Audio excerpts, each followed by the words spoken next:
Non, ma lettre dit tout. Je ne peux même pas résumer ça par une expression. Mais il faut considérer la vie des prisonniers. Un ton ferme pour dénoncer une réalité qu'il juge alarmante.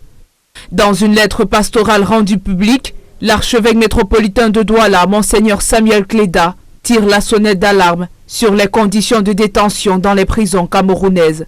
Pour le prélat, le parcours d'un détenu est un véritable chemin de croix. Ce sont des gens qui sont traités, je dirais, presque pas comme des personnes, quand on les voit.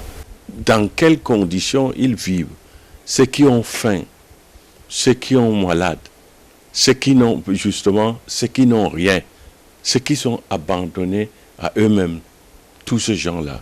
C'est ça c'est l'image qu'on voit. Mais on ressort de là, quelquefois presque choqué à cause de la condition de ces gens-là. Dans sa lettre, il dénonce les arrestations arbitraires, les détentions au secret, la surpopulation carcérale, le manque de soins, l'insalubrité et la corruption qui gangrènent la chaîne judiciaire. Il y a plus de prévenus que de condamnés, que des gens qui sont condamnés et qui doivent, n'est-ce pas, et puis doivent purger leur peine. Vous voyez? Mais ils sont plus... Ce n'est pas normal. Dans son message, l'Église appelle l'État à engager des réformes profondes. Parmi les principales recommandations, mettre fin aux détentions arbitraires, réduire le recours à la détention préventive, accélérer le traitement des dossiers judiciaires et améliorer les conditions de vie des détenus. Combien de gens qui meurent là-dedans parce qu'ils ne sont pas soignés, parce qu'ils sont mal nourris, mais tout leur manque. Mais beaucoup meurent, beaucoup meurent. Mais il faut avoir une santé très forte pour pouvoir résister là-bas. Il faut avoir une santé très forte.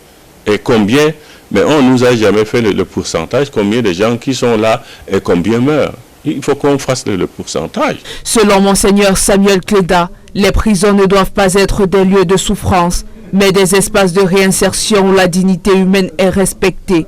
Bien que prisonniers, ils sont toujours des personnes qu'on doit considérer comme des personnes créées à l'image et selon la ressemblance de Dieu.